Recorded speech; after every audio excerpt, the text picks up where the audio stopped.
Hi everyone, welcome back to Diksha's education hub. तो आज हम स्टार्ट कर रहे हैं हमारे पॉलिटी का फर्स्ट थिंग, जिसको बोलते हैं प्रियम्बल यानी कि प्रस्तावना। प्रियम्बल के बारे में अंडरस्टैंड करेंगे। आपने जब भी अपनी एनसीईआरटी की बुक्स ओपन करी होंगी, वहाँ पे एक पेज आया करता था और उसके ऊपर कुछ लिखा होता था। लिखा कुछ इस तरह से होता था, we the people of India having solemnly resolved to constitute India into sovereign, socialist, secular, democratic republic and to secure to all its citizens justice, social, economic, political, liberty of thought, expression, belief, faith and worship। सारे words के meaning को हम यहाँ पे one by one समझेंगे। पहले read कर लो। equality of status and of opportunity and to promote among them all fraternity, assuring the dignity of individual and unity and integrity of the nation. In our Constituent Assembly, this 26th day of November 1949, do hereby adopt, enact and give to ourselves this constitution। अब देखो preamble के अंदर ये क्या चीज़ें लिखी हुई हैं। यहाँ पे कुछ वर्ड्स लिखे हैं, पहले उनको वन बाय वन समझते हैं। कौन सी चीज़ ओरिजिनली ऐड हुई थी, कौन सी चीज़ बाद में ऐड हुई थी, वो आने वाले जो पॉइंट्स हैं उनमें देखेंगे, पर पहले वर्ड के मीनिंग समझ लेते हैं। सबसे पहले जो टर्म आपको दिखेगी यहाँ पे, that is we the people of India. फिर उसके बाद जो terminology, we the people of India you understand very well, पर अभी हम देखेंगे सॉवरिन। सॉवरिन का मतलब होता है संप्रभुता। संप्रभुता का मतलब है कि अब 1947 में जब इंडिया आज़ाद हो चुका है, ब्रिटिश रूल यहाँ पे ख़त्म हो चुका है, तो इंडिया के जो भी उन्होंने अपने डिसीजन लेने हैं, हमने अपनी कंट्री के अंदर कुछ ना कुछ डिसीजन लेना है, उसमें फॉरेन पावर्स, मान लो यहाँ से चाइना ट्राई कर रहा है इंटरफेयर करने की, यूएस ट्राई कर रहा है इंटरफेयर करने का, यूके ट्राई कर रहा है इंटरफेयर करने का, तो वो चीज़ अब अलाउड नहीं है। बिकॉज इंडिया कैसा नेशन है, सॉवरिन है। सॉवरिन का मतलब होता है नॉन इंटरफेरेंस। नॉन इंटरफेरेंस किसकी, जो बाकी की कंट्रीज़ हैं वो यहाँ पे इंटरफेरेंस नहीं कर सकती, दैट इज़ सॉवरिन। फिर लिखा है सोशलिस्ट। सोशलिस्ट में एक चीज़ हमेशा पहले आएगी, that is the welfare of people. कि जो भी लॉज बनाए जाएंगे, ठीक है, जो भी लॉज बनाए गए, जो भी आपके आर्टिकल्स ऐड करे गए संविधान के अंदर, वो सारे क्या प्रमोट करेंगे, वेलफेयर ऑफ द पीपल। कुछ चीज़ें बाइंडिंग होंगी, वहीं पे कुछ चीज़ें ऐसी होंगी जो स्टेट की मर्जी होगी, गवर्नमेंट की मर्जी होगी, whether they want to adopt it और नॉट, तो वो चॉइस रहेगी। सोशलिस्ट में मेन फोकस किया जाता है वेलफेयर ऑफ पीपल। खैर, जब 1991 में एलपीजी रिफॉर्म्स आए थे, तो ये नहीं बोल सकते कि जो सोशलिज्म था वो इंडिया से पूरा चला जाता है। बिकॉज 1991 में जो एलपीजी रिफॉर्म्स आप पढ़ते हो, उसमें दो चीज़ों का मिश्रण था। एक था सोशलिज्म की वेलफेयर ऑफ पीपल नहीं हम भूलेंगे, क्योंकि एक हिस्सा इंडिया का आज भी ऐसा है जो गरीब है, तो सोशलिज्म। और दूसरा था कैपिटलिज्म। कैपिटलिज्म की ही वजह से हमें बहुत सारी जॉब अपॉर्चुनिटीज़ इंडिया के अंदर देखने को मिली। इसके बाद जो अगला वर्ड लिखा है वो है सेक्युलर। सेक्युलर की अगर बात करें तो यहाँ पे है धर्मनिरपेक्ष, यानी कि जो गवर्नमेंट होगी वो कोई भी सेलिब्रेशन नहीं होती है गवर्नमेंट ऑफिसेज में। जब कोई फेस्टिवल होता है, छुट्टी क्यों हो जाती है, ताकि हम सारे रिलीजन्स को इक्वल तरीके से देखें। किसी दूसरी कम्युनिटी को ये नहीं लगे कि ये दूसरे का फेस्टिवल सेलिब्रेट कर रहे हैं, हमारा नहीं कर रहे हैं। इसी वजह से आप देखते हो वहाँ पे हॉलीडेज़ कर दी जाती हैं। तो सेक्युलर का मतलब है किसी भी धर्म को निरपेक्ष तरीके से देखना। ऐसे नहीं कि आप हिंदू हो तो मुस्लिम कम्युनिटी को अजीब से तरीके से देख रहे हो, या फिर आप मुस्लिम हो तो हिंदू कम्युनिटी को अजीब से देख रहे हो, तो वो सिचुएशन नहीं होनी चाहिए। सेक्युलर इक्वालिटी होनी चाहिए रिलीजन के मामले में भी। तो सेक्युलर जो वर्ड है, इसको हम रिलीजन के पर्सपेक्टिव में ही यूज़ करते हैं। फिर अगला वर्ड आता है डेमोक्रेटिक। डेमोक्रेटिक का मतलब है कि ये जो इलेक्शंस होंगे, ठीक है, डेमोक्रेटिक का वैसे आपने सुना होगा, by the people, for the people, to the people. By the people, for the people, to the people. जो कॉन्स्टिट्यूशन है, ठीक है, बनाया वो बहुत सारे लोगों ने मिलके था, लिखा किसी ने, ड्राफ्टिंग किसी ने करी, पर इसका मतलब ये था कि जो कॉन्स्टिट्यूशन है वो इंडिया के लोग खुद दे रहे हैं अपने आप को, ठीक है, दैट इज़ डेमोक्रेसी। यानी कि by the people, for the people, to the people. अगला जो वर्ड आता है that is the republic. Republic का मतलब होता है जो प्रेसिडेंट होंगे इंडिया के। अभी जैसे करंट टाइम पे प्रेसिडेंट है हमारी द्रौपदी मुर्मू। 2025 में ये वीडियो रिकॉर्ड हो रहा है, तो प्रेसिडेंट मुर्मू जी हैं वो हैं हमारी प्रेसिडेंट। तो यहाँ पे रिपब्लिक का क्या मतलब है कि जो प्रेसिडेंट है, सबसे जो फर्स्ट सिटीज़न हम मानते हैं इंडिया के अंदर, वो प्रेसिडेंट ही हैं। तो जो प्रेसिडेंट होगा उनकी पोजीशन इलेक्शन से होगी। ऐसे नहीं होगा कि अगर फादर साहब प्रेसिडेंट थे तो उनके बच्चे आगे चल के प्रेसिडेंट बनेंगे, this situation is not going to happen. Elected होंगे प्रेसिडेंट। इलेक्ट कौन कौन करता है, तो लोकसभा के मेंबर आते हैं, राज्यसभा के मेंबर आते हैं, प्लस जो हमारी लेजिस्लेटिव असेंबलीज हैं स्टेट के अंदर वो इसमें इन्वॉल्व होती हैं। ठीक है, इम्पीचमेंट में वहीं पे लेजिस्लेटिव असेंबली कट जाती है। खैर इसको अभी देखेंगे पार्ट नंबर 5 के अंदर। अभी के लिए बस इतना ही याद रखो कि जो प्रेसिडेंट हैं वो इलेक्टेड होते हैं इंडिया के अंदर। ऑल्दो इलेक्शंस जो होते हैं वो इनडायरेक्ट होते हैं। इनडायरेक्ट क्यों, जिनको हमने चुना, जो मेंबर ऑफ पार्लियामेंट हैं, एमएलए हैं, ये तो इंडिया के लोगों ने चुन के लाए थे ना, अब ये लोग चुनेंगे आगे जाके प्रेसिडेंट को, तो इसी वजह से इनडायरेक्ट फॉर्म भी बोल देते हैं। बाकी इलेक्शंस को पार्ट नंबर 5 में ही डिटेल में अंडरस्टैंड करेंगे। इसके बाद आता है जस्टिस। जस्टिस यानी कि न्याय दिया जाएगा, किन किन लेवल्स पे दिया जाएगा, तो सोशल है, इकोनॉमिक है, पॉलिटिकल है, तीनों लेवल्स पे रहेगा, social, economic and political. Liberty है यानी कि आपके थॉट्स ओपन माइंडेड होने चाहिए। जैसे यूएस क्या बोलता है कि आपके पास आइडिया है, आप यहाँ पे आएँ, हम आपको इन्वेस्टमेंट देंगे और आप अपने आइडिया को फ्लरिश करो। तो लिबर्टी का मतलब है ओपन माइंड, एक तरह से ओपन माइंडेडनेस।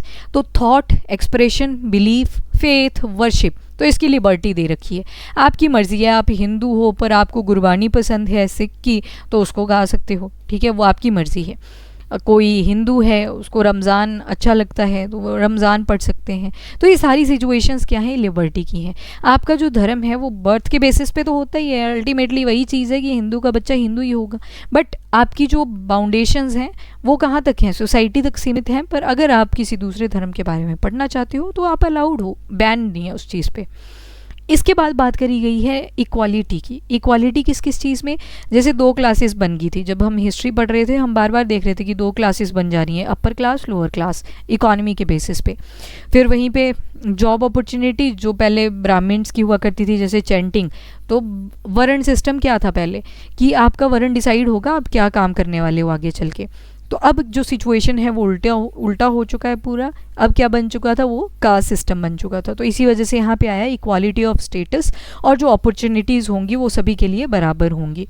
इसके बाद unity and integrity, the ultimate importance आपको पता है। यूनिटी और इंटीग्रिटी जब भी बात करते हैं, किसी कॉन्स्टिट्यूशनल पोजीशन की बात करते हैं, किसी ऑफिशियल की बात करते हैं, तो ये 2 वर्ड्स हमेशा आते हैं कि एकता और अखंडता बनी रहनी चाहिए इंडिया के अंदर।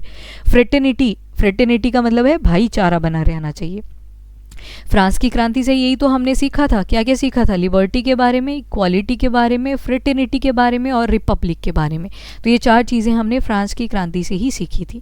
इसके अलावा हमारी कॉन्स्टिट्यूएंट असेंबली ने 26 नवंबर 1949 को पूरा कंप्लीट कर दिया था कॉन्स्टिट्यूशन, और कुछ हिस्से जो थे वो स्टार्ट भी कर दिए थे। सारा कॉन्स्टिट्यूशन इम्प्लीमेंट कब हुआ जाके, तो वो हुआ था 26 जनवरी 1950।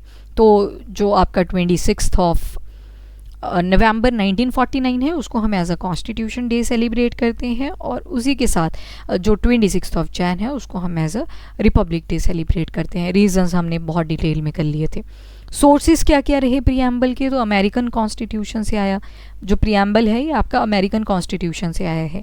यूएसएसआर से हमने जस्टिस के आइडियाज़ लिए। अभी पढ़े ना हमने सोशल, इकोनॉमिक और पॉलिटिकल जस्टिस के बारे में बात करी, तो that we had taken from USSR. अब देखो यूएसएसआर था पहले, तो सोवियत यूनियन हुआ करता था, बाद में डिसइंटीग्रेशन हुआ था इसका 15 कंट्रीज़ के अंदर, तब जाके रशिया बना था। तो अभी तो हम 1947 में हैं, और डिसइंटीग्रेशन तो कब हुआ था जाके 1990 टू 1991 में। तो याद रखिएगा जो ये जस्टिस के आइडिया हैं, सोशल, इकोनॉमिक और political, that we had taken from Russia. वैसे ही आता है फ्रेंच कॉन्स्टिट्यूशन। फ्रांस से हमने 4 चीज़ें सीखी। एक तो रिपब्लिक, जो प्रेसिडेंट वाली बात करी, और साथ में ideal of liberty, open thought, equality, fraternity, भाईचारा। तो ये हमने कहाँ से सीखा, फ्रांस कॉन्स्टिट्यूशन। अब प्रियम्बल की अगर बात करें तो इसकी हम 4 चीज़ें देखेंगे। सबसे पहले नेचर कैसा है स्टेट का, तो हम क्या हैं, सॉवरिन हैं, सोशलिस्ट हैं, सेक्युलर हैं, डेमोक्रेटिक हैं, रिपब्लिक हैं। हमने वर्ड्स के मीनिंग देख लिए कि क्या क्या इनका मतलब है। अब आपको इजी टू अंडरस्टैंड लगेगा ये। तो सबसे पहले हमने नेचर देखा। नेचर में वही जो इंपॉर्टेंट से वर्ड्स थे उनका ही मेंशन करा हुआ है। उसके बाद आता है source of authority. Source of authority किसने दी अथॉरिटी, तो we the people of India. ठीक है, लोगों से ही अथॉरिटी आई है। तो सोर्स ऑफ अथॉरिटी कौन है, we the people of India. Objectives क्या है कॉन्स्टिट्यूशन के, तो जस्टिस प्रोवाइड करना, राइट। 3 सेक्टर्स में हमने देख लिया, कौन कौन, सोशियो इकोनॉमिक और पॉलिटिकल। लिबर्टी देखी, थॉट की, एक्सप्रेशन की, फेथ की, वर्शिप की। इसके अलावा इक्वालिटी हमने देखी, स्टेटस की, अपॉर्चुनिटी की, फ्रेटर्निटी हमने देखी। ये जो लिबर्टी है, इक्वालिटी है, फ्रेटर्निटी है, that we had taken from the French constitution. और वहीं पे ये जो वर्ड रिपब्लिक है, again from the French constitution, ठीक है। और जो ऑब्जेक्टिव्स हैं वो हमने लिए थे फ्रॉम द यूएसएसआर, सॉरी जो आइडियल्स हैं आपके जस्टिस को लेके, ये हमने लिए फ्रॉम द यूएसएसआर। और जो प्रियम्बल है पूरा का पूरा, ये आइडिया हमने कहाँ से लिया था, from the American constitution. Date क्या थी अडॉप्शन की, पूरी इम्प्लीमेंटेशन की नहीं बोली, इनेक्टमेंट अडॉप्शन उसकी बात कर रहे हैं यहाँ पे। तो 26 नवंबर 1949। तो ये प्रियम्बल के हमने अगर पार्ट्स अंडरस्टैंड करे ठीक से, आपने टर्म सुन ली तो ये आपको क्लियर होगा। सिग्निफिकेंट वर्ड्स कौन कौन से यूज़ हुए प्रियम्बल में, तो सॉवरिन हुआ है, संप्रभुता यानी कि फॉरेन इंटरफेरेंस नहीं देखने को मिलेगी, सोशलिस्ट यानी कि वेलफेयर ऑफ स्टेट पे फोकस हुआ, सेक्युलर धर्मनिरपेक्षता, इसके बाद आया democratic, that is by the people, for the people, to the people, republic यानी कि जो प्रेसिडेंट होंगे वो इलेक्टेड होंगे, जस्टिस सोशल, इकोनॉमिक और पॉलिटिकल लेवल पे, लिबर्टी, फेथ, वर्शिप, आपका और क्या था, liberty of thought, expression, faith and worship, equality आ जाएगा, स्टेटस एंड अपॉर्चुनिटी, और फ्रेटर्निटी होनी चाहिए, सभी के बीच में भाईचारा होना चाहिए। सिग्निफिकेंट वर्ड्स, अब देखो ये दोबारा से अब मीनिंग ही दे रखे हैं, अब आपको ईजी लगेगा ये। सॉवरिन, सॉवरेंटी का क्या मतलब है, इंडिपेंडेंट अथॉरिटी है, इंडिया जो है वो as a independent authority act करेगा और अपने पास रूल बनाने की, लॉ बनाने की हमारे पास पावर आ रखी है और बाहर की पावर्स हमें कंट्रोल नहीं करेंगी, दैट इज सॉवरिन। सोशलिस्ट, अब देखो यहाँ पे कुछ वर्ड्स थे, आपने तो कॉन्टिन्यूटी में पढ़े, अब जो बातें याद रखने वाली हैं वो दो बातें हैं। एक आपका वर्ड आएगा सोशलिस्ट और दूसरा वर्ड आएगा यहाँ पे सेक्युलर। ये वर्ड ओरिजिनली कॉन्स्टिट्यूशन के प्रियम्बल के अंदर नहीं थे, पर बाद में इनको ऐड करा गया था। कब किया गया था, तो 42nd कॉन्स्टिट्यूशनल अमेंडमेंट एक्ट 1976 के तहत ऐड करा गया था। तो ये जो सोशलिस्ट वर्ड है ना, इसका मतलब ये नहीं है कि हम प्राइवेट सेक्टर को रोकेंगे, इसका मतलब है कि प्राइवेट रोल भी रहेगा, पर जो वेल्थ है वो इनइक्वल नहीं होनी चाहिए। आज के टाइम पे आप देखते हो अनइक्वल डिस्ट्रीब्यूशन है वेल्थ की, 10% पीपल के ही पास सारी की सारी वेल्थ है, 90% वेल्थ 10% लोगों के पास है, राइट, देखने को तो मिलती है। बट खैर यहाँ पे जो सोशलिज्म है इसका मतलब ये नहीं है कि प्राइवेट सेक्टर फ्लरिश नहीं करेगा, वो भी करेगा, पर वेल्थ के ऊपर चेक रखा जाएगा कि ऐसे ना हो कि सारी की सारी वेल्थ एक ही तरफ के हाथों में चली जाए। तो ये जो वर्ड था सोशलिस्ट, याद रखिएगा, इसको 42nd constitutional amendment act of 1976 से ऐड करा गया था। इसके बाद आता है सेक्युलर। सेक्युलर जो ये टर्म है, द टर्म सेक्युलर, इसको इंसर्ट किया गया था 42nd कॉन्स्टिट्यूशनल अमेंडमेंट एक्ट 1976 के ही साथ इकट्ठे करवाए थे। इंदिरा गांधी जी की सरकार थी उस टाइम पे, तो उन्होंने ही करवाए थे। अब इसमें एक्सप्लेन करा जाता है कि जो स्टेट है that does not recognise any religion as a state religion. कोई भी स्टेट ऐसा नहीं बोलेगी कि हमारा जो स्टेट का रिलीजन है वो हिंदू है, हमारी जो स्टेट का रिलीजन है वो मुस्लिम है, ये नहीं बोलेगा कोई भी। इस्लाम है, सिखिज़्म है, जो मर्जी है, स्टेट गवर्नमेंट ये चीज़ नहीं बोल सकती। तो दैट इज़ सेक्युलर, मतलब इक्वल तरीके से देखना है, इक्वल रिस्पेक्ट देनी है हर टाइप के रिलीजन को, without interfering with in their individual right of the religion, faith और वर्शिप। बिकॉज एक वर्ड और ऐड हो रखा था, लिबर्टी। लिबर्टी में यही तो पढ़ा हमने, liberty of thought, expression, faith and worship, ठीक है। फिर आया डेमोक्रेटिक। डेमोक्रेसी क्या है, फॉर्म ऑफ गवर्नमेंट है एडमिनिस्ट्रेशन में जहाँ पे एडल्ट पॉपुलेशन डायरेक्ट और इनडायरेक्ट शेयर शो करती है। डायरेक्ट किसका रहेगा, जिनको हमने चुना है, ठीक है, और इनडायरेक्ट किसका रहेगा, जिन्होंने इनको चुना है, लोगों ने इनको चुना है। तो हमारी जो डेमोक्रेसी है वो एक तरह से रिप्रेजेंटेटिव डेमोक्रेसी है। इसका मतलब है जो लोग हैं वो डायरेक्टली कंट्रोल नहीं करते हैं, पर यस यहाँ पे रेफरेंडम होता है, इनिशिएटिव होता है, लोगों से वोटिंग करवाई जाती है, और जो लोग हैं वो अपनी पावर का यूज़ करते हैं अपने रिप्रेजेंटेटिव को सेलेक्ट करने के लिए। पार्लियामेंट, अगर पार्लियामेंट की बात करें तो सेंटर के सेलेक्ट करें, और स्टेट लेवल पे बात करें तो स्टेट लेजिस्लेचर को सेलेक्ट करा। पार्लियामेंट का मतलब है, ये देखो यहाँ पे लोकसभा है, यहाँ राज्यसभा है, और हेड कौन है, प्रेसिडेंट है। वैसे यहाँ पे स्टेट लेजिस्लेचर आ जाएगा, एक तरफ लोकसभा है, सॉरी लेजिस्लेटिव असेंबली है, एक तरफ लेजिस्लेटिव काउंसिल है। लेजिस्लेटिव काउंसिल आपको सारी स्टेट्स में नहीं मिलती, ठीक है, बाद में करेंगे डिस्कस इसको। बाकी जो डेमोक्रेटिक रिपब्लिक भी लिखा है, इसका मतलब जो वेलफेयर होगा वो सभी पीपल ऑफ इंडिया का होगा, और वेलफेयर स्टेट का कॉन्सेप्ट हमेशा रहेगा, और जैसे कि DPSP में भी आप देखते हो। अब अकेला रिपब्लिक का मतलब देखोगे तो वो फॉर्म ऑफ गवर्नमेंट जब head of the state elected person होगा, ना कि हेरिडिटरी मोनार्क। हेरिडिटरी नहीं होगा, यानी कि एक फादर साहब प्रेसिडेंट थे तो वही आगे प्रेसिडेंट होंगे। हेड ऑफ द स्टेट किसकी बात हो रही है, प्रेसिडेंट की ही बात हो रही है। जैसे कहाँ पे होता है, आपके ग्रेट ब्रिटेन के अंदर होता है, किंग या क्वीन होते हैं वहाँ पे। तो जो प्रेसिडेंट है that is head of the Republic of India. और इनडायरेक्टली हम उनको इलेक्ट करते हैं। कैसे किया इनडायरेक्टली, मैंने आपको बता दिया, ये जनता थी, जनता ने अपने सेंटर और स्टेट के हेड्स को सेलेक्ट करा और फाइनली ये लोग फिर जाके क्या करेंगे, सिलेक्शन करेंगे प्रेसिडेंट बोलो या फिर हेड ऑफ स्टेट बोल दो। और रिमूव भी कर सकते हैं प्रेसिडेंट को। कैसे कर सकते हैं, उस टाइम पे फिर लोकसभा और राज्यसभा के मेंबर ही जाएंगे इम्पीचमेंट के लिए।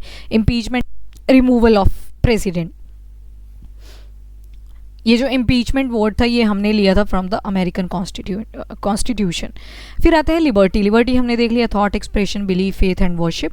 इसके अलावा हमारे कॉन्स्टिट्यूशन के अंदर फंडामेंटल राइट्स भी हैं, आर्टिकल 19, 25 to 28, और जो कि एनफोर्सिएबल हैं। अगर इनका वायलेशन होता है तो आप कोर्ट में जा सकते हो। पर वहीं पे हमारे DPSP भी हैं, अगर इनका वायलेशन होता है तो आप कोर्ट में नहीं जा सकते, बिकॉज ये स्टेट को, गवर्नमेंट को ऑप्शनल रखे हुए हैं। ठीक है, एनफोर्सिएबल हैं किन किन आर्टिकल्स के तहत, तो सुप्रीम कोर्ट के अंडर अगर आपको केस फाइल करना है तो आर्टिकल 32, और अगर हाई कोर्ट के अंदर केस फाइल करना है तो आर्टिकल 2 to 6।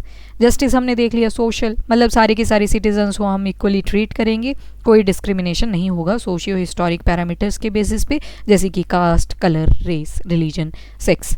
इकोनॉमिक की अगर बात करें तो इकोनॉमिक इनइक्वालिटीज़ नहीं देखने को मिलेगी, हाई क्लास लो क्लास नहीं बनेगी, खैर देखने को तो मिल जाती है बट हमारा एम यही था। और जो वेल्थ है उसका प्रॉपर रिडिस्ट्रीब्यूशन होगा, एक ही तरफ सारी की सारी पावर ना चली जाए, सारी की सारी वेल्थ ना चली जाए। तो जो सोशल जस्टिस है इसमें हमारे आर्टिकल 15, 16, 39 क्लॉज डी आ जाएंगे।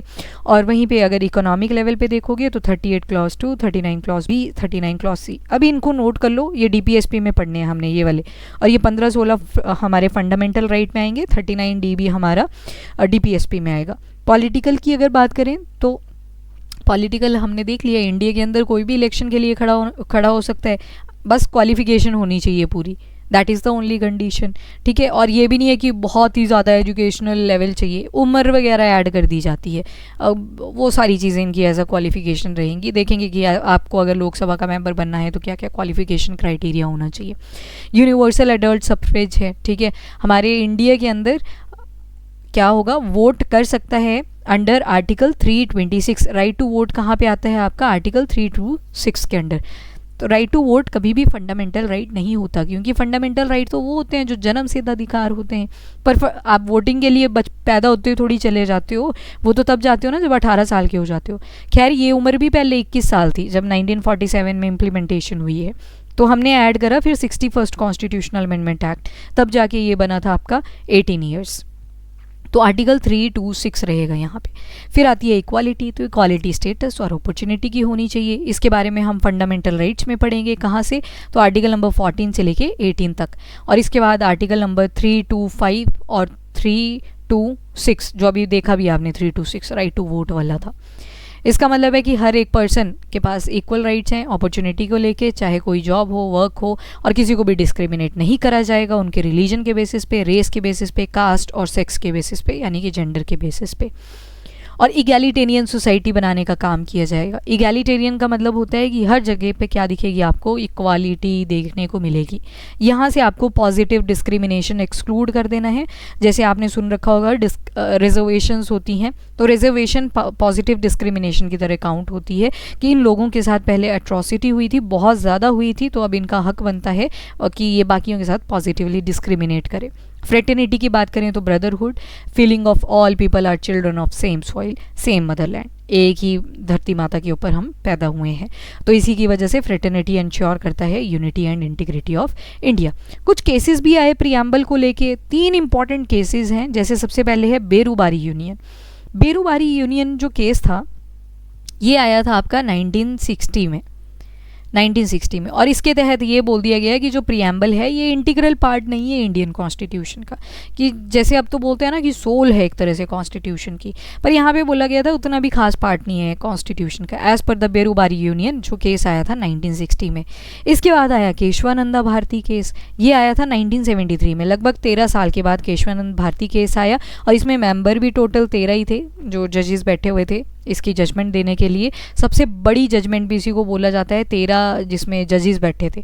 तो इन्होंने बोला कि yes, preamble is part of Indian constitution. फिर एक और केस आया, दैट इज़ LIC को लेके, LIC ऑफ इंडिया केस, ये 1995 में आया था। और इसमें तो बोल दिया कि नहीं, पार्ट ही नहीं है पर अटूट पार्ट है, अखंड पार्ट है, इंटीग्रल पार्ट है। तो ये 3 cases, Berubari union 1960, Kesavananda Bharati case 1973 और LIC of India case 1995। So that's all. ये आपका फर्स्ट चैप्टर हुआ कंप्लीट, हमने पूरा का पूरा डिटेल में देख लिया प्रीएम्बल। अब अगले लेक्चर में हम देखेंगे that is the part number 1 जिसको बोलते हैं यूनियन। ठीक है, यूनियन की हम बात करेंगे, यूनियन एंड स्टेट टेरिटरीज। तो ये करेंगे हम स्टार्ट अगले लेक्चर से। अभी के लिए इतना ही। If you like the video, to like and share. Thank you everyone, have a nice day.